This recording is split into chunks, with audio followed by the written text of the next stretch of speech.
Welcome ladies and gentlemen, my name's Brad Carlin-Smith. I'm Head of Property Sales for the Hopkins Group. Just going to give you a little May update. I'm going to make some commentary about the activity that we've seen this month. Firstly, let's start with the election.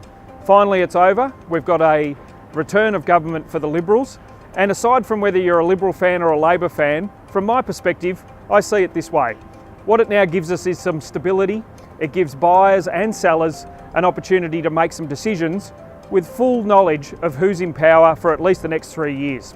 With a stable government and the return of the Liberals in the state of Victoria, we've also seen some commentary around how banks are performing in relation to lending. APRA, the governing body, has said to banks they would like to see them reduce the assessment rate from around 7.2% to somewhere around 6.5%. That's our prediction, and that's where we think it's going to go.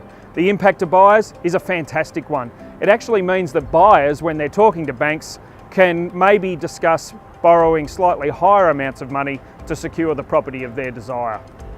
For our sales activity in the last couple of weeks, I've actually seen a bit of an increase in numbers through our open homes.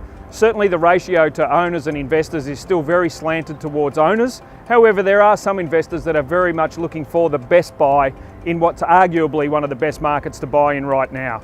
I haven't seen it this low as far as interest rates are concerned for so long, and I'd like to predict that perhaps no one will ever know when we're at the bottom, but I think we're pretty close. So if that's what you're waiting for, if you're waiting for that opportune moment to buy low so one day you can sell high, which is essentially what everyone's looking to do, now is definitely the time. We've seen a sale at Turner Street, Abbotsford, a one-bedroom apartment which sold for $380,000. I had very good numbers through that property, and interestingly enough, all bar 2 people were owner-occupiers. I might add too, every open I did at that building, there was 25 to 30 people waiting in the foyer because I had it open simultaneous to one of our rental properties. The rental market is very tough from a renter's perspective. There isn't a lot of stock on the market, and I can tell you vacancy rates hovering around 2%. I can't see that changing in the short term. Another great sale that popped up for us this month was 2 at 12 Warrenwood Avenue in Hoppers Crossing. Stunning 3-bedroom, 2-bathroom, 2-car property.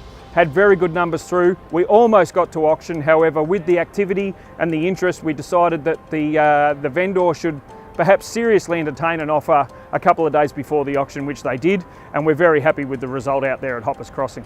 And just in the last week, we've sold a 2-bedroom, 1-bathroom, 1-car apartment in Peel Street, North Melbourne, literally walking distance from Victoria Market, and when you lean out on the balcony, you can definitely see the Melbourne CBD skyline. A stunning apartment, 90 square metres plus of internal floor space. There was a lot of people that came through that property, and finally we managed a great result for the owner at $652,500.